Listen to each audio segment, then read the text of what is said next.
Hello. Welcome to the today's lecture on second order high pass Butterworth filter, है ना। Second order high pass Butterworth filter.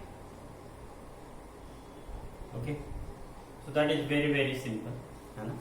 हम लोगों ने अभी देखा है हाई पास फिल्टर के लिए। अगर आप हमारा पिछला लेक्चर नहीं देखे हैं तो जरूर देखिए, है ना, previous lecture. Okay okay, minus plus.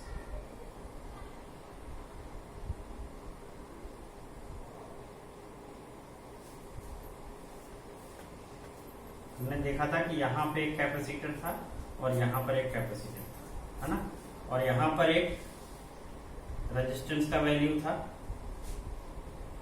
है ना, और यहाँ इट वाज R1 और यहाँ पर एक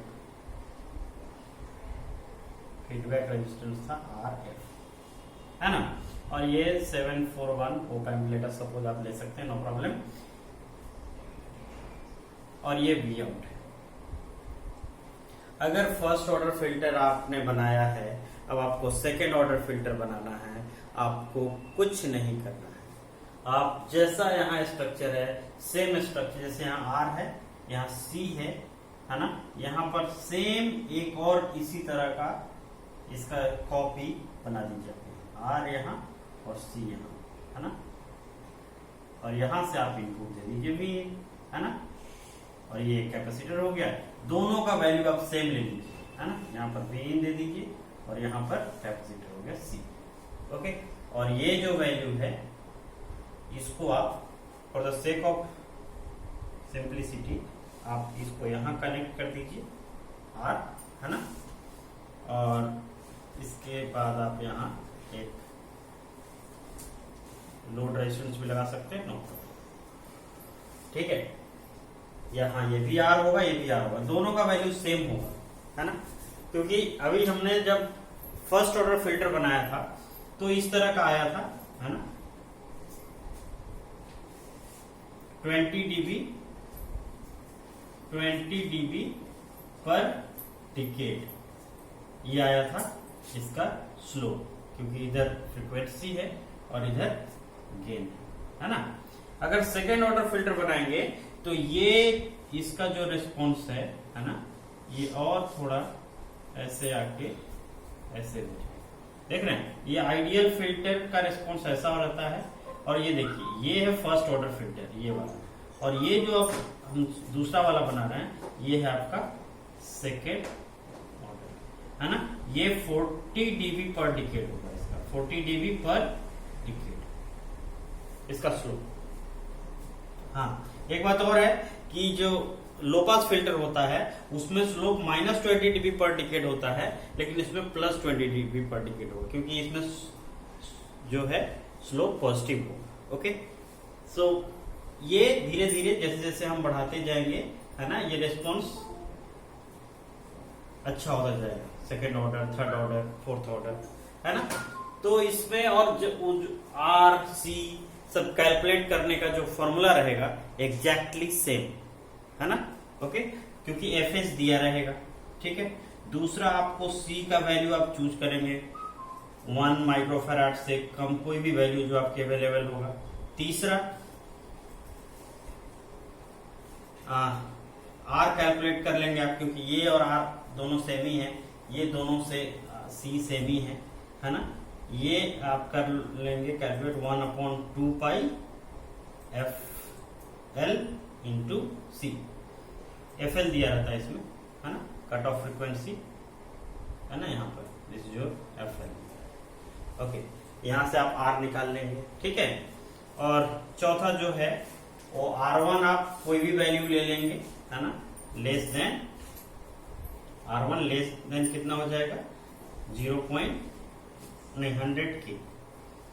किलो ओम, ठीक है। और लास्ट में आप कैलकुलेट करेंगे RF will be equal to 0.586 into R। ये सारा हम लोग डिस्कस कर चुके हैं पिछले लेक्चर में। अगर आपने नहीं देखा है तो जरूर देखिए, ठीक है। ओके, सो आप इस तरह से देखेंगे, यहां से कैलकुलेट करेंगे तो आपको इस सारे चीज का वैल्यू निकल जाएगा, है ना। ओके, तो हमने यहाँ पर इसको कैलकुलेट किया था, हर चीज का वैल्यू हमने कैलकुलेट किया हुआ था। इट वाज 15.8 किलो ओम, है ना। इसीलिए हमने यहाँ पर एक पोटेंशियोमीटर लगाया हुआ था, है ना, 20K का पोटेंशियोमीटर लगाया था यहाँ पर, ताकि 15.8 किलो ओम का रेजिस्टर मिलता नहीं, है ना। यहाँ R हमने 33K लिया हुआ था, यहाँ पर भी हमने 33K लिया हुआ था, यहाँ पर C हमने 0.0047 माइक्रोफैराड लिया हुआ था। ये दोनों का वैल्यू सेम ही है, 0.0047 माइक्रोफैराड, और यहाँ हमने इसको लिया हुआ था 27K। ये सब आप यहाँ से कैलकुलेट कर सकते हैं। FL हमने क्या लिया था, 1 किलो हर्ट्ज, और C का वैल्यू हमने क्या ले लिया था, 1 माइक्रोफैराड से कम, 0.0047 माइक्रोफैराड, ये हमारे पास अवेलेबल था तो यही ले लिया था हमने, है ना। C = 0.0047 microfarad. ओके, और फिर ये FL का वैल्यू 1 किलो हर्ट्ज, C का वैल्यू ये रखा था हमने, तो ये आ गया था हमारा 33.86 था। It was something like that, है ना। कितना आया था, it was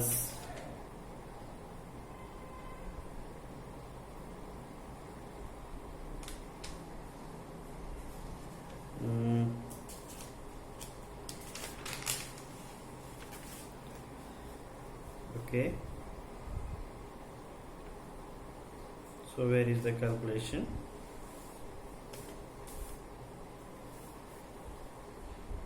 Okay, it was almost 33.8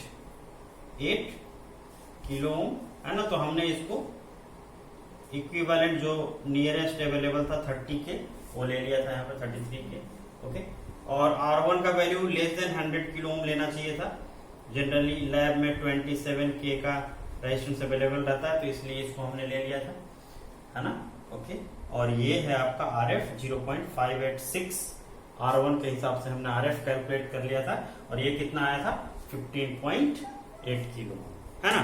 बस अब क्या है, आपको सेम सारा वैल्यू सेम ही रहेगा, है ना। आप सिर्फ आपको ये वैल्यू कैलकुलेट कर लेना है, मतलब ये एक एक्स्ट्रा C और R लगा देना है। ये सेकेंड ऑर्डर, है ना। अगर आपको थर्ड ऑर्डर बनाना है तो फर्स्ट ऑर्डर बना लीजिए और सेकेंड ऑर्डर को सीरीज में ऐड कर दीजिए, है ना, तो आपका थर्ड ऑर्डर फिल्टर होगा। फोर्थ ऑर्डर बनाना है तो ये फिल्टर और इसी के जस्ट सेम आगे एक और ऐसा ही फिल्टर लगा दीजिए तो फोर्थ ऑर्डर फिल्टर हो जाएगा।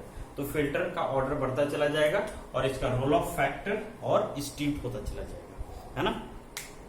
ठीक है, तो ये आई थिंक इसमें कोई समस्या नहीं है। एक एग्जांपल लेते हैं छोटा सा, है ना, कि इसी अगर आपको क्वेश्चन दूसरे तरह से भी पूछते हैं कभी कभी, ये बोलते हैं कि लेट सपोज ये फिल्टर दिया हुआ है ना, इसमें कट ऑफ फ्रीक्वेंसी निकाल के दिखाइए, what is FL, what is FL।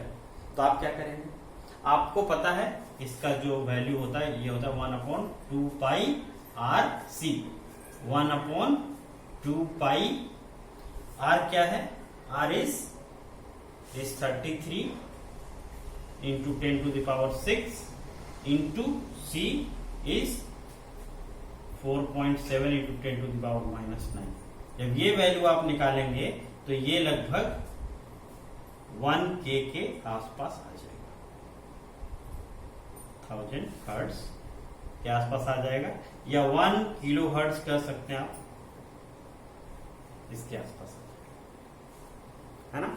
तो इसका मतलब कि आप ऐसे, ये अगर R और C दिया हुआ रहेगा तो आप यहां से इसका कट ऑफ फ्रीक्वेंसी निकाल सकते हैं, है ना। ओके, और अगर आपको इसका मैग्नीट्यूड प्लॉट ड्रॉ करना है तो मैग्नीट्यूड प्लॉट के लिए यहां पर V out upon V in का मैग्नीट्यूड जो होता है ये होता है AF/1 plus AF/FH FL to the power 4 का रूट, ये होता है ना। इसका यूज करके हम इसका second order high pass filter का रेस्पॉन्स भी खींच सकते हैं, जैसा कि मैंने आपको बताया ये कुछ इस तरह से रहेगा, है ना। Okay, so it looks very good. आप कट ऑफ फ्रीक्वेंसी डिसाइड करते हैं, इधर फ्रीक्वेंसी रहता है, इधर गेन रहता है ना। ओके, सो नेक्स्ट क्लास में हम लोग देखेंगे high pass filter. Okay, first order high pass filter, second order high pass filter, that is very very simple. अगर आपको लो पास फिल्टर आ गया तो आपको हाई पास फिल्टर बनाने में कोई दिक्कत नहीं है ना, क्योंकि यहाँ पर बस आर और सी को चेंज करना है, और इसी दोनों को कॉम्बिनेशन से कैसे बनाते हैं बैंड पास फिल्टर, ये हम आपको नेक्स्ट क्लास में। Okay, thank you for watching.